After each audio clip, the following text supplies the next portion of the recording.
ನಿಮಗೇನಾದರೂ ಅಡುಗೆ ಮಾಡೋದ್ರಲ್ಲಿ ಇಂಟ್ರೆಸ್ಟ್ ಇದ್ದರೆ ಹಾಗೆ ಮನೆಯಿಂದಲೇ ನೀವು ಒಂದು ಪಾರ್ಟ್ ಟೈಮ್ ಜಾಬ್ ಥರ ಬಿಸ್ನೆಸ್ ಥರ ಮಾಡಬೇಕು ಅಂದ್ಕೊಂಡಿದ್ರೆ ಈ ಒಂದು ಕ್ಲೌಡ್ ಕಿಚನ್ ಹೇಳಿ ಮಾಡಿಸಿದ ಬಿಸ್ನೆಸ್ ಅಂತಲೇ ಹೇಳ್ಬೋದು. ಸೊ ಇದನ್ನು ನೀವು ನಿಮ್ಮ ಮನೆಯಿಂದನೇ ಸ್ಮಾಲಾಗಿ ಸ್ಟಾರ್ಟ್ ಮಾಡ್ಬೋದು. ಇದಕ್ಕೆ ಜಾಸ್ತಿ ಏನೂ ಇನ್ವೆಸ್ಟ್ಮೆಂಟ್ ಬೇಕಾಗಲ್ಲ. ಹಾಗಿದ್ರೆ ಕ್ಲೌಡ್ ಕಿಚನ್ ಅಂದರೆ ಏನು? ಸೊ ನಿಮ್ಮ ಅಡುಗೆ ಮನೆಯಲ್ಲಿನೇ ಗ್ಯಾಸ್ ಸ್ಟವ್ ಎಲ್ಲನೂ ಇರುತ್ತೆ, ಫ್ರಿಡ್ಜ್ ಇರುತ್ತೆ, ಸೊ ಪದಾರ್ಥನೂ ಇರುತ್ತೆ. ಒಂದು ಸ್ವಲ್ಪ ಹೆಚ್ಚಿನ ಕ್ವಾಂಟಿಟಿಲಿ ತಂದು ಮನೆಯಲ್ಲೇ ಯಾವ ಥರ ಅಡುಗೆ ಮಾಡ್ತೀರಾ ಅದೇ ಥರ ಅಡುಗೆ ಮಾಡೋದು. ಆರ್ಡರ್ಸ್ ಬಂದಾಗ ಅದನ್ನು ಪ್ಯಾಕ್ ಮಾಡಿ ಕೊಡೋದು. ಓಕೆನಾ? ಸೊ ಜೊಮ್ಯಾಟೊ, ಸ್ವಿಗ್ಗಿ ಈ ಥರ ಆರ್ಡರ್ಸ್ ಬಂದಾಗ ಕೊಡೋದು. ಸೊ ಮನೆಯಿಂದನೇ, ನಿಮ್ಮ ಅಡುಗೆ ಮನೆಯಿಂದನೇ ಈ ಒಂದು ಬಿಸ್ನೆಸ್ನ ನೀವು ಸ್ಟಾರ್ಟ್ ಮಾಡ್ಬೋದು. ಓಕೆನಾ? ಇದಕ್ಕೆ ಜಾಸ್ತಿ ಇನ್ವೆಸ್ಟ್ಮೆಂಟ್ ಅಂತ ಏನೂ ಬೇಕಾಗಲ್ಲ. ಓಕೆನಾ? ಈ ಒಂದು ಬಿಸ್ನೆಸ್ನ ಯಾರೆಲ್ಲ ಮಾಡ್ಬೋದು?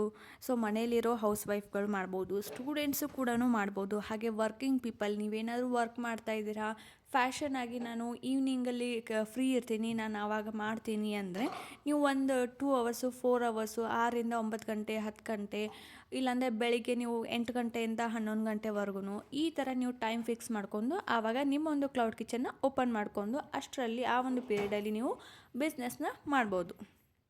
ಹಾಗೆ ಕುಕ್ಕಿಂಗಲ್ಲಿ ಯಾರಿಗಾದರೂ ಇಂಟ್ರೆಸ್ಟ್ ಇದ್ದರೆ ಅವರು ಕೂಡ ಮಾಡ್ಬೋದು. ಓಕೆ, ನಾನು ಈ ಒಂದು ಫುಡ್ ಚೆನ್ನಾಗಿ ಮಾಡ್ತೀನಿ, ಇದರಲ್ಲಿ ನನಗೆ ತುಂಬ ಚೆನ್ನಾಗಿ ಮಾಡೋಕ್ಕೆ ಬರುತ್ತೆ, ಇದರಲ್ಲಿ ಇಂಟ್ರೆಸ್ಟ್ ಇದೆ ಅನ್ನೋದಾದರೆ ನೀವು ಕೂಡ 100% ಇದನ್ನು ಮಾಡ್ಬೋದು.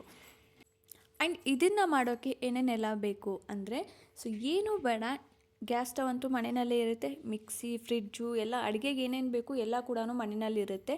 ಇನ್ನು ಪಾತ್ರೆಗಳು ಒಂದು ಸ್ವಲ್ಪ ಸೈಜಲ್ಲಿ ದೊಡ್ಡದು ಬೇಕು. ಸೊ ಇದ್ದಿದ್ರಲ್ಲೇ ಸ್ಟಾರ್ಟಿಂಗಲ್ಲಿ ನೀವು ಮ್ಯಾನೇಜ್ ಮಾಡಿಕೊಂಡ್ರೆ ನಡೆಯುತ್ತೆ. ಹಾಗೆ ಪ್ಯಾಕಿಂಗ್ ಕವರ್ಸ್ ಅಷ್ಟೇ ಬೇಕಾಗುತ್ತೆ ನಿಮಗೆ. ಓಕೆನಾ? ಸೊ ಪ್ಯಾಕಿಂಗ್ ಕವರ್ಸ್ ಆ್ಯಂಡ್ ಏನು ಅಡುಗೆ ಮಾಡೋಕ್ಕೇನು ಪದಾರ್ಥಗಳು ಬೇಕು ಅದು ಕೂಡ ಸ್ವಲ್ಪ ಕ್ವಾಂಟಿಟಿ ಜಾಸ್ತಿ ಬೇಕಾಗುತ್ತೆ. ಸೊ ನೀವು ಹೋಲ್ಸೇಲಲ್ಲಿ ಬೈ ಮಾಡಿದ್ರೆ ಇದು ಕೂಡ ಕಡಿಮೆ ಪ್ರೈಸಲ್ಲಿ ಸಿಗುತ್ತೆ. ಒಂದು 3-4 ಅಂಗಡಿ ತಿರುಗಾಡಿ ಆನ್ಲೈನಲ್ಲಿ ಚೆಕ್ ಮಾಡಿ, ಎಲ್ಲ ಕಡೆಯೂ ಚೆಕ್ ಮಾಡಿ ನಿಮಗೆ ಎಲ್ಲಿ ಕಡಿಮೆ ಪ್ರೈಸಲ್ಲಿ ಪದಾರ್ಥಗಳು ಸಿಗುತ್ತೆ ಅಂದರೆ ಅಕ್ಕಿ, ಬೇಳೆ ಆಗಿರ್ಬೋದು, ಎಣ್ಣೆ ಆಗಿರ್ಬೋದು, ಇದು ಎಲ್ಲ ಎಲ್ಲಿ ವೆಜಿಟೇಬಲ್ಸ್ ಆಗಿರ್ಬೋದು ಎಲ್ಲಿ ಕಡಿಮೆ ಪ್ರೈಸಲ್ಲಿ ಸಿಗುತ್ತೆ ನೀವು ಅಲ್ಲಿ ತಂದು ಮಾಡಿದರೆ ನಿಮಗೆ ವರ್ಕೌಟ್ ಆಗುತ್ತೆ, ಅಲ್ಲಿ ಲಾಭ ಅನ್ನೋದು ಜಾಸ್ತಿ ಬರುತ್ತೆ. ಓಕೆನಾ? ಸೊ ಹೋಲ್ಸೇಲಲ್ಲಿ ಬೈ ಮಾಡಿದರೆ ನಿಮಗೆ ಕಡಿಮೆ ಪ್ರೈಸ್ ಬೀಳುತ್ತೆ, ಹಾಗಾಗಿ ಆದಷ್ಟು ಅಲ್ಲಿ ಕೂಡ ನೀವು ಸೇವ್ ಮಾಡ್ಕೋಬೋದು. ಇನ್ನು ವೆಜಿಟೇಬಲ್ಸು ಅಷ್ಟೇ, ಯಾರಾದರೂ ರೈತರಿದ್ದರೆ ಹೊಲ ಇತ್ತು ಅಂದರೆ ಹೊಲದವ್ರ ಕಡೆಯೂ ನೀವು ತೊಗೊಂಡ್ರೆ ಅವರು ಸ್ವಲ್ಪ ಕಡಿಮೆ ಪ್ರೈಸ್ಗೆ ಕೊಡ್ತಾರೆ, ಹಾಗಾಗಿ ಅಲ್ಲಿ ಕೂಡ ನಿಮಗೆ ಅಮೌಂಟು ಸೇವ್ ಆಗುತ್ತೆ. ಓಕೆನಾ? ಇವಾಗ ಇದನ್ನೆಲ್ಲ ರೆಡಿ ಮಾಡ್ಕೊಂಡ್ರಿ. ಇನ್ನು ನೆಕ್ಸ್ಟ್ ಸ್ಟೆಪ್ ಏನಂದರೆ ನೀವು ಏನೇನೆಲ್ಲ ಫುಡ್ ಮಾಡ್ತೀರಾ. ಓಕೆನಾ? ಸೊ ನಿಮಗೆ ಏನೇನೆಲ್ಲ ಮಾಡೋಕ್ಕೆ ಚೆನ್ನಾಗಿ ಅಡುಗೆ ಮಾಡೋಕ್ಕೆ ಬರುತ್ತೆ, ರೈಸ್, ದಾಲ್ ಆ್ಯಂಡ್ ಮುದ್ದೆ, ಬಸ್ಸಾರು, ಇಡ್ಲಿ, ಸಾಂಬಾರು, ದೋಸೆ, ನೀವು ಎದರಲ್ಲಿ ಫೇಮಸ್ ಇದ್ದೀರಾ, ನಿಮ್ಮ ಒಂದು ಟೇಸ್ಟ್ ಎದರಲ್ಲಿ ಚೆನ್ನಾಗಿ ಮಾಡ್ತೀರಾ, ಡಿಫ್ರೆಂಟಾಗಿ ಮಾಡ್ತೀರಾ ಅಂತ ನಿಮಗೂ ಭರವಸೆ ಇರುತ್ತಲ್ವ, ಆ ಒಂದು ಫುಡ್ನ ನೀವು ಸ್ಟಾರ್ಟಿಂಗಲ್ಲಿ ಸ್ಟಾರ್ಟ್ ಮಾಡಿ, ಅದರಿಂದನೇ ಸ್ಟಾರ್ಟ್ ಮಾಡಿ. ಫಸ್ಟ್ ಸ್ಟಾರ್ಟಿಂಗಲ್ಲಿ ನೀವು ಜಾಸ್ತಿ ಮೆನುನ ಇಟ್ಕೊಳಕ್ಕೆ ಹೋಗಬೇಡಿ, ಕಡಿಮೆ ಮೆನುನೇ ಇಟ್ಕೊಳ್ಳಿ. ಓಕೆನಾ? ಸೊ ಒಂದು 2-3 ಮೆನುನಲ್ಲಿ ಒಂದು 2-3 ಐಟಮ್ಸ್ ಅಷ್ಟೇ ನೀವು ಆ್ಯಡ್ ಮಾಡಿ. ಓಕೆನಾ? ಜಾಸ್ತಿ ಆದರೆ ನಿಮಗೆ ಆರ್ಡರ್ ಬಂದಾಗ ಮಾಡಿಕೊಡೋದಕ್ಕೆ ಕಷ್ಟ ಆಗ್ಬೋದು. ಅಡ್ವಾನ್ಸ್ ಆಗಿ ಮಾಡಿಟ್ರೆ ಆರ್ಡರ್ ಬರದೇ ಇದ್ದರೆ ಅದು ಕೆಡಲೂಬಹುದು ಅಲ್ವಾ? ಹಾಗಾಗಿ ಸ್ಟಾರ್ಟಿಂಗಲ್ಲಿ ನೀವು ಕಡಿಮೆ ಮೆನುನಲ್ಲಿ ಕಡಿಮೆ ಐಟಮ್ಸ್ನ ಆ್ಯಡ್ ಮಾಡಿ. ಆರ್ಡರ್ಸ್ ಏನು ಬರ್ತಾ ಹೋಗುತ್ತೆ, ಆವಾಗ ನೀವು ಬೇಕಿದ್ದರೆ ಐಟಮ್ಸ್ನ ಜಾಸ್ತಿ ಮಾಡ್ಕೋಬೋದು. ಇನ್ನು ಸ್ಟಾರ್ಟಿಂಗಲ್ಲಿ ನೀವು ಸ್ವಲ್ಪ ಆಫರ್ಗಳು ಕೊಡಬೇಕಾಗುತ್ತೆ, ಆಮೇಲೆ ಕಡಿಮೆ ಪ್ರೈಸಿಂದ ನೀವು ಪಬ್ಲಿಸಿಟಿ ಮಾಡಬೇಕಾಗುತ್ತೆ. ಓಕೆನಾ? ಸೊ ಹೊರಗಡೆ ಎಲ್ಲ ನೋಡಿಕೊಂಡು ಅದರಲ್ಲಿ ಒಂದು 10% ಲಾಭ ಅಂತ ಇಟ್ಕೊಂಡು ನೀವು ಸ್ಟಾರ್ಟ್ ಮಾಡಿದ್ರೆ ವರ್ಕೌಟ್ ಆಗುತ್ತೆ. ಸೊ ಯಾಕಂದರೆ ಹೊರಗಡೆ ಬೇಗ ಎಲ್ಲ ಕೂಡ ಪಬ್ಲಿಸಿಟಿ ಆಗಿರುತ್ತೆ, ಅಂಥ ದೊಡ್ಡ ದೊಡ್ಡ ಹೋಟೆಲ್ಗೆಲ್ಲ ಕೂಡ ನಾವು ಕಾಂಪೀಟ್ ಮಾಡೋಕ್ಕಾಗಲ್ಲ. ಹಾಗಾಗಿ ಸ್ಟಾರ್ಟಿಂಗಲ್ಲಿ ನೀವು ಕಡಿಮೆ ಲಾಭನ ಇಟ್ಕೊಂಡು ನೀವು ಸ್ಟಾರ್ಟ್ ಮಾಡ್ಕೋಬೋದು. ಇನ್ನು ಇದರಲ್ಲಿ ಥರ್ಡ್ ಸ್ಟೆಪ್ ಏನಂದರೆ ನೀವು ಕ್ವಾಂಟಿಟಿನ ನೀವು ಚೆನ್ನಾಗಿ ಕೊಡಬೇಕಾಗುತ್ತೆ. ಕ್ವಾಂಟಿಟಿಯಲ್ಲಿ ನೀವು ಕ್ವಾಲಿಟಿಯಲ್ಲಿ ಆಗಿರ್ಬೋದು ಕಾಂಪ್ರಮೈಸ್ ಆಗಬಾರ್ದು. ಇನ್ನು ಹೈಜೀನಾಗಿ ನೀವು ಮಾಡಬೇಕಾಗುತ್ತೆ. ಆಮೇಲೆ ಡೆಲಿವರಿ ಕೂಡ ಅಷ್ಟೇ, ಲೇಟ್ ಡೆಲಿವರಿ ಕಂಪ್ಲೇಂಟ್ಸ್ ಎಲ್ಲ ತೊಗೊಳಕ್ಕೆ ಹೋಗಬೇಡಿ, ಬೇಗ ಡೆಲಿವರಿ ಮಾಡಬೇಕು. ಆ ಥರ ನೀವು ಒಂದು ಡೆಲಿವರಿ ಸಿಸ್ಟಮ್ನ ನೀವು ಸೆಟ್ ಮಾಡಬೇಕಾಗುತ್ತೆ. ಹಾಗೆ ತುಂಬ ಮೆನು ಐಟಮ್ನ ಇಟ್ಕೊಳಕ್ಕೆ ಹೋಗಬೇಡಿ.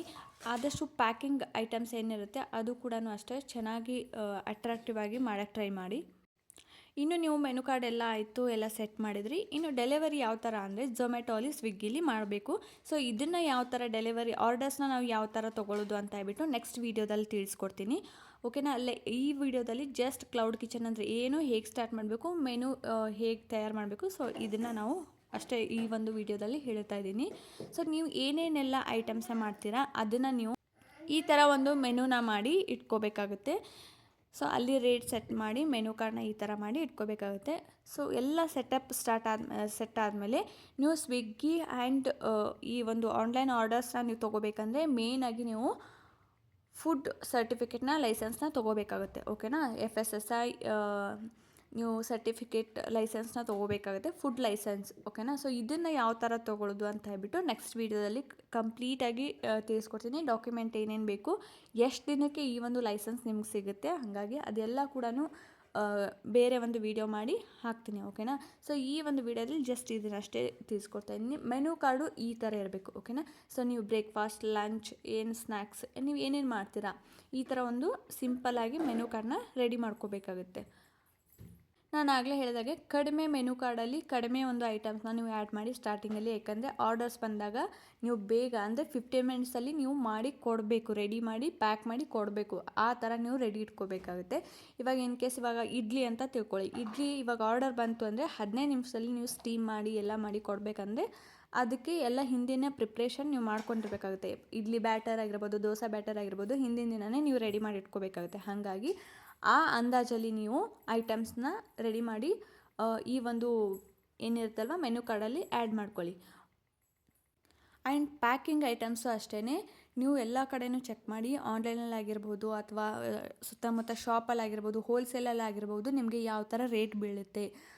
ಸಣ್ಣ ಬಿಸ್ನೆಸ್ ಅಂದಮೇಲೆ ₹100 ಕೂಡ ಮ್ಯಾಟರ್ ಆಗುತ್ತೆ. ಹಾಗಾಗಿ ಈ ಥರ ಒಂದು ಬಾಕ್ಸಸ್ ಏನಿರುತ್ತೆ, ಪ್ಯಾಕಿಂಗ್ ಬಾಕ್ಸಸ್ಸು ಆನ್ಲೈನಲ್ಲಿ ಬೇರೆ ರೇಟ್ ಇರುತ್ತೆ, ಹೋಲ್ಸೇಲಲ್ಲಿ ಬೇರೆ ರೇಟ್ ಇರುತ್ತೆ, ಆ್ಯಂಡ್ ರಿಟೇಲಲ್ಲಿ ಕೂಡ ಬೇರೆ ರೇಟ್ ಇರುತ್ತೆ. ಹಾಗಾಗಿ ಎಲ್ಲ ಕೂಡ ಚೆಕ್ ಮಾಡಿ ನೀವು ಆಮೇಲೆ ಅದನ್ನು ಒಂದನ್ನು ಸೆಟ್ ಮಾಡಿಕೊಂಡು ಪರ್ಚೇಸ್ ಮಾಡಿ.